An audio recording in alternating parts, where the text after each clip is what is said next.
নির্লজ্জ, অপদার্থ, বিশ্বাসঘাতকতা, মানে চরম সীমা, সেটা মানে না বললে নয়। এই মুখ্যমন্ত্রী মমতা বন্দ্যোপাধ্যায় ওয়াকফ বিল নিয়ে যখন কেন্দ্র সরকার একটা জাতিকে টার্গেট করে ওয়াকফ বিল পাশ করলো, এবং এই ওয়াকফ নিয়ে ভারতবর্ষ জুড়ে প্রত্যেকটা স্টেটে, প্রত্যেকটা রাজ্যে মানুষ আন্দোলন করেছিল। মুসলিম সমাজের সঙ্গে অন্যান্য ধর্মাবলম্বী মানুষেরাও ছিল, কারণ আজকে ওয়াকফ বিল পাশ করেছে, কালকে দেবত্ব সম্পত্তির উপর হলফ করবে। মতুয়া থেকে শুরু করে যে আদিবাসী জল জমি জঙ্গলের উপর এই অ্যাটাকটা শুরু করবে, মুসলিমদের দিয়ে শুরু করে, সংখ্যালঘুদের শুরু করে, যারা ভেবেছিল সুবুদ্ধি সম্পন্ন মানুষ, তারা এই মুসলিম সমাজের সঙ্গে সঙ্গ দিয়ে ওয়াকফ বিল আন্দোলন করেছিল প্রত্যেকটা রাজ্যে। আমরা দেখেছি কি বিজেপি শাসিত রাজ্যেও লক্ষ লক্ষ মানুষ এই ওয়াকফ বিলের বিরুদ্ধে, কেন্দ্র সরকারের বিরুদ্ধে আন্দোলন করেছিল। আর এই আন্দোলন যখন বাংলায় করতে যাচ্ছে, যেই বাংলায় কিনা 40% মুসলমান বাস করে, 98% মুসলমান, এই মুখ্যমন্ত্রী মমতা বন্দ্যোপাধ্যায়কে 2011 সালে ভোট দিয়ে ক্ষমতায় এনেছিল, বিপুল ভোটে ভোট দিয়ে।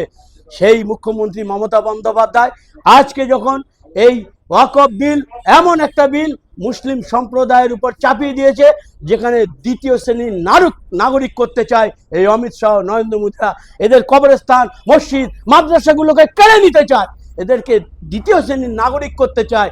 যখন এরা সমস্যায় পড়েছে, ঠিক সেই সময় দাঁড়িয়ে এই মুখ্যমন্ত্রী মমতা বন্দ্যোপাধ্যায় হিকমতের সহিত বলেছিল, মঞ্চে দাঁড়িয়ে বলেছিল, ওয়াকফ নিয়ে কেউ গুলিগুলি করবেন না, আমি পছন্দ করি না, ওয়াকফ নিয়ে কেউ আন্দোলন করলে আমার থেকে বড় শত্রু কেউ হবে না।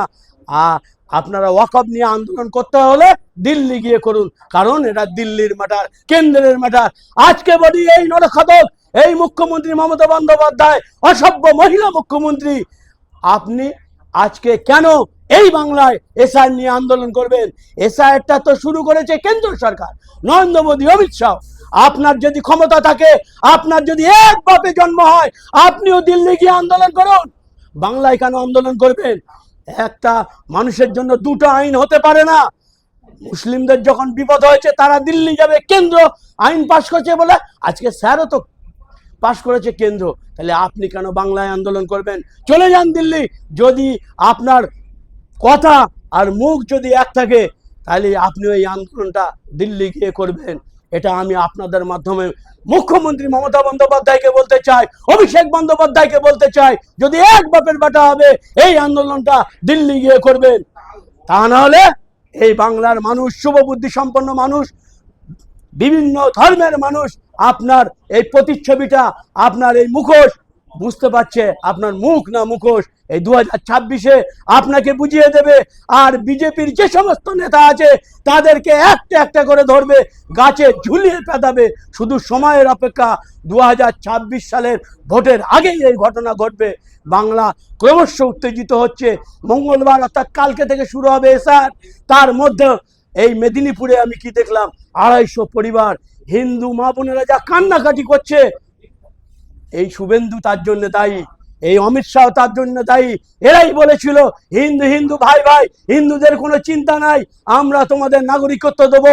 আমি এই সমস্ত অপদার্থ, ওই যে টাকলা অমিত শাহকে বলতে চাই, নরেন্দ্র মোদীকে বলতে চাই, আমি বলতে চাই শুভেন্দু অধিকারীকে, আসামে যে 19 লক্ষ মানুষকে ডিটেনশন ক্যাম্পে রাখা হয়েছে, 19 লক্ষর মধ্যে 16 লক্ষ হিন্দু সম্প্রদায়ের মানুষ।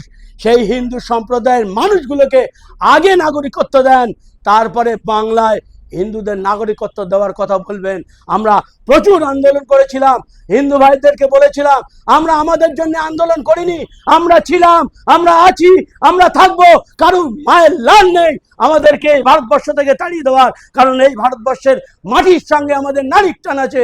আমরা চেয়েছিলাম ভারতবর্ষ একটা সংসার, এই সংসারে যে বা যারা যেখান থেকেই আসুক, তারা দীর্ঘদিন ধরে রয়েছে, তারা চাকরি করছে, তারা বাকরি করছে, তারা এমএলএ হয়েছে, এমপি হয়েছে, আধার কার্ড, রেশন থেকে শুরু করে সমস্ত বিষয়ে সুযোগ সুবিধা পাচ্ছে। এই সংসারে অশান্তি না লাগানোর জন্য বলেছিলাম, এরা অশান্তি লাগিয়েছে। নরেন্দ্র মোদী, অমিত শাহ পেট্রোল ঢেলেছে আর মুখ্যমন্ত্রী মমতা বন্দ্যোপাধ্যায় আগুন জ্বালিয়েছে। এরা দুটোই দায়ী।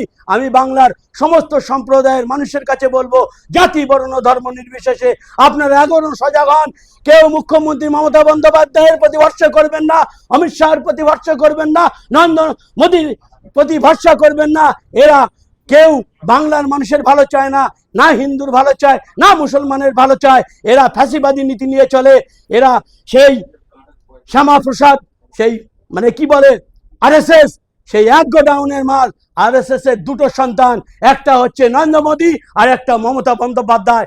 এখনো যারা বিশ্বাস করছেন না, বিশ্বাস করতে শিখুন, ব্রেনটাকে বিকশিত করুন, নইলে আগামী দিন না আপনি সুরক্ষিত থাকবেন, না আমি সুরক্ষিত থাকবো, না ভারতবর্ষ সুরক্ষিত থাকবে, না ভারতবর্ষের সংবিধান সুরক্ষিত থাকবে।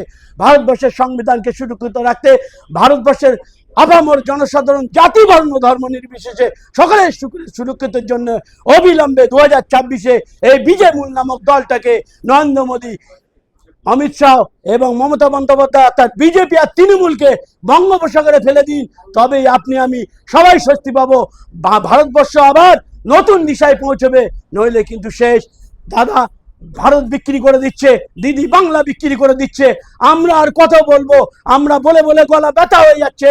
এখনো সজাগ হন, এখনো নিজের দিশায় ফিরুন। আজকে দ্রব্যমূল্য যে হারে বৃদ্ধি পাচ্ছে, মানুষ দিশাহারা, শিক্ষা শেষ, স্বাস্থ্য শেষ, কর্মসংস্থান নেই। বিভিন্ন রাজ্যে কর্মে গিয়ে তারা মার খেয়ে লাশ হয়ে বস্তাবন্দি হয়ে বাংলায় চলে আসছে। আর দিদি এদিকে নাটকবাজি করছে। এই নাটকবাজির অবসান যদি 2026-এ আপনারা না মেটান, তাহলে সামনে সমূহ বিপদ। কেউ সুরক্ষিত থাকবে না, না হিন্দু সুরক্ষিত, না মুসলিম সুরক্ষিত, না আদিবাসী সুরক্ষিত। আমরা কেউ সুরক্ষিত থাকবো না। সুরক্ষিত থাকতে গেলে অবশ্যই 2026-এ এই বিজেপি আর তৃণমূলকে বঙ্গোপসাগরে ফেলতেই হবে।